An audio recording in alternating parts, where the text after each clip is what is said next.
Bonjour à tous et bienvenue sur ma chaîne. Est-ce que tu t'es déjà senti sur le bord de la crise de nerfs parce que tu as tellement de choses à faire mais tu n'as juste pas assez de temps? Si oui, cette vidéo ici est pour toi. Alors, la question du jour nous vient d'Isabelle. Isabelle m'écrit: Coucou, j'ai pensé à toi avec mes pensées coincées. J'ai pensé que peut-être tu aurais un conseil à ceci. Ma vie est une représentation d'une boîte mélangée, idées de toutes sortes, non terminées. Je ne suis pas maman, mais j'ai un boulot, la photo, des passe-temps, des études à temps plein et des clients en dehors de mon boulot. Et pour couronner le tout, je suis en déménagement. Mon auto est un désastre, j'ai des boîtes à terminer, des examens à faire et des images à retoucher. Bref, j'ai trop de choses à faire sur ma liste rouge. Je rêve la nuit ou même en plein jour que mon horaire est à jour, que ma vie est organisée et que mon cœur est rempli de calme. As-tu un conseil ou deux à me donner? Une fille qui va éclater. Clairement, Isabelle, t'as bien trop de choses sur la liste. S'il y a un conseil que je peux donner tout de suite, s'il y a bien une clé pour ce genre de situation-là, c'est bien de t'asseoir, numéro un, et d'établir tes priorités. T'as trop de choses, t'as trop de choses dans la tête, tu veux faire trop de choses en même temps et c'est impossible de tout faire. T'es pas une machine, t'es juste un être humain et après, à un moment donné, il faut que tu priorises. C'est la clé numéro un. Il faut que tu fasses aussi le ménage dans tout ça. Il faut vraiment que tu t'assises et que tu dises, OK, qu'est-ce qui est vraiment important pour moi? Qu'est-ce que j'ai besoin de terminer peut-être cette semaine ou peut-être même aujourd'hui, on va dire, parce que là, tu as vraiment trop de choses. Donc, première chose, c'est de t'asseoir et d'établir tes priorités, de prioriser. Parce que tu peux vraiment pas tout faire. C'est plate, mais c'est comme ça, tu peux pas tout faire.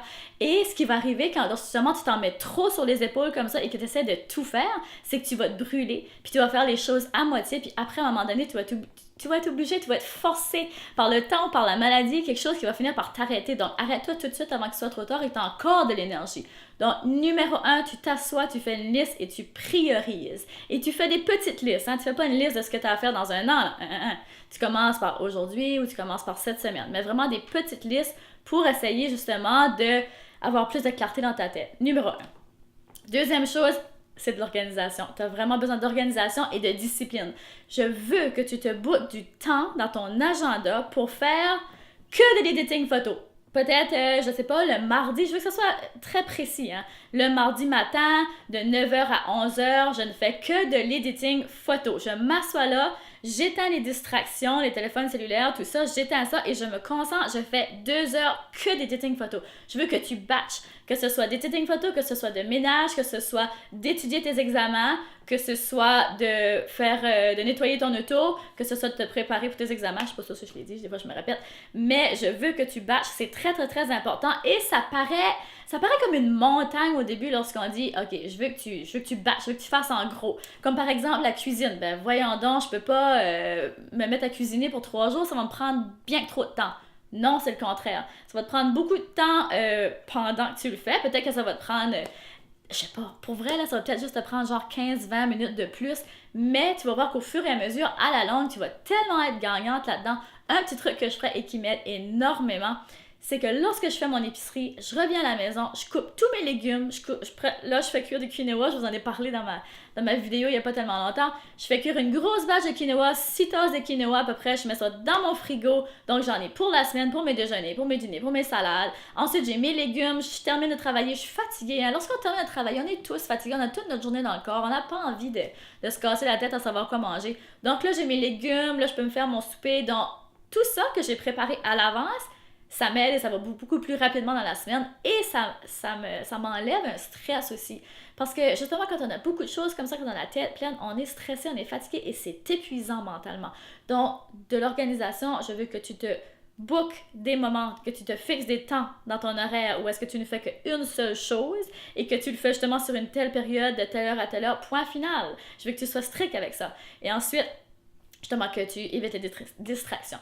Troisième chose, je veux que tu demandes de l'aide, que tu délègues. Si tu peux te le permettre, tu me dis que tu fais de la photographie, que c'est ton entreprise, si tu peux te permettre, délègue certaines choses. Dans la maison avec ton copain, ta copine, peu importe, si tu peux déléguer, peut-être que tu vis seul, j'en ai aucune idée, mais si tu peux déléguer, délègue. Ça, c'est une des choses aussi que des fois, on a de la difficulté à demander de l'aide, ou peut-être au travail, peut-être qu'il y a une de tes copines qui peut t'aider avec, je sais pas, prendre peut-être un chiffre de plus si tu trouves que c'est trop tous ces horaires-là.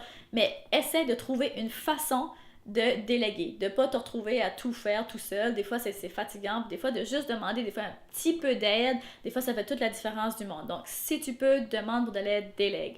J'ai l'impression que si tu es éparpillé comme ça dans ta tête, c'est parce que tu es éparpillé dans ta vie. Donc, tu as besoin de remettre de l'ordre, tu as besoin d'être plus discipliné, d'être plus focus et vraiment d'avoir une routine stricte et de la suivre.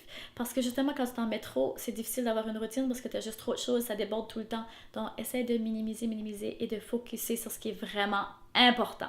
Donc, j'espère sincèrement que mes petits conseils vont t'aider, qui vont t'apporter plus de clarité dans ta vie, mais surtout plus de légèreté dans ton cœur et dans ta tête. Donc, si vous aussi, vous avez des questions à me poser, je vous invite à m'écrire au karine@karineruel.com. Ça me fera plaisir de répondre à vos questions. Et aussi, je veux spécifier que je ne nomme jamais vos vrais noms. Je mets toujours un nouveau nom pour garder l'anonymat. Mais donc, si vous reconnaissez votre question et que vous dites, mais voyons donc, c'est pas mon nom, c'est en cause de ça. Je préfère garder l'anonymat. Donc, je vous invite à m'écrire encore une fois au karine@karineruel.com. Un énorme merci d'avoir partagé ce moment ici avec moi et je vous dis à bientôt!